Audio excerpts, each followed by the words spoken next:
Have you ever thought of your smartphone's multi-touch screen as functionally similar to your body's skin? Stay with me here. Both are able to sense multiple touches, and then both are able to make decisions and act on those inputs. We take for granted being able to feel and sense the environment around us, but translating these senses to electronic devices and building something like multi-touch is no trivial task. In this branch episode, we are going to discuss how engineers created screens that could discern multiple touches in smartphones. This episode is a branch of the episode, How Does a Touchscreen Display Work?, which goes into the physics and basic structure behind projected capacitive touchscreens, as well as OLED displays and toughened glass. So I recommend you take a look if you haven't seen it.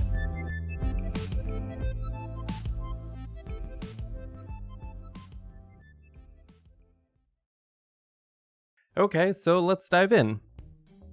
This touchscreen is made of 40 rows colored in blue and 80 columns colored in yellow.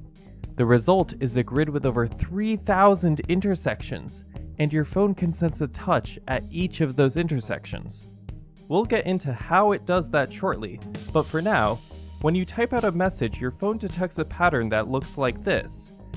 When you swipe right, your phone detects this, and multi-touch zooms look like this. Even if you have large fingers, your smartphone can find the center of your touch. It can see the size, shape, and location of the tap or gesture, and then it calculates the X and Y coordinates. It also determines whether you left your finger or fingers on the screen, and if you swiped in any particular direction. Let's quickly review how the screen detects a touch at one intersection. Electrons with a negative charge are applied to the blue plate, which builds an electric field and causes positive charges to gather on the yellow plate.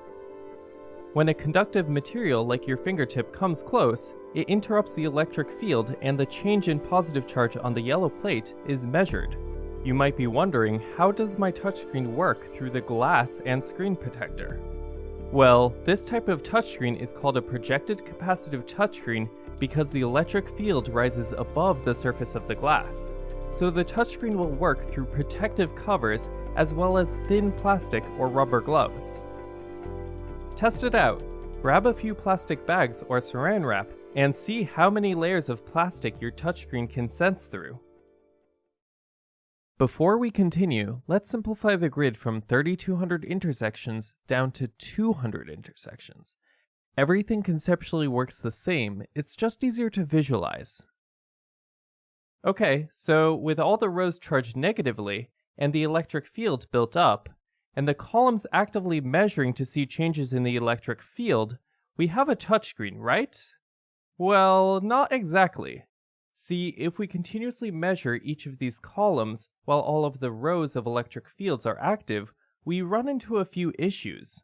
Say I tap here. Well, because the entire yellow column is connected, it can't distinguish whether there was a tap here or here. This is not a good touchscreen. We have to measure the entire column simultaneously, because if we break up the column and measure individual diamonds, we will end up measuring 3,200 points, and that is too many points. So then how do we get it to work properly? Well, the solution that engineers implemented was to scan or sweep the electric field along the rows very quickly, at a rate of about 10 microseconds per row. At any given time, only one row is on. Thus, only one row of intersections can detect a touch at a time. Circuitry in the smartphone controls this sweep of the electric field across each of the rows, and at every row, a measurement along each column is recorded. Before the electric field moves to the next row, each column resets its measurement. The smartphone then correlates when the row was active with the output of each column in order to reconstruct a complete grid.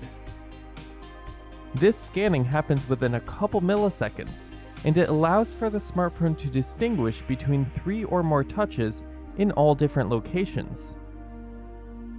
The drawback is that a new time delay is introduced, And if the touchscreen gets too big, say the size of a small table, there would be a rather noticeable delay from the scanning across so many rows.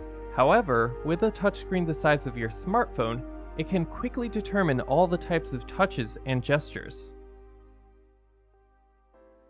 That pretty much sums it up for multi-touch in your smartphone.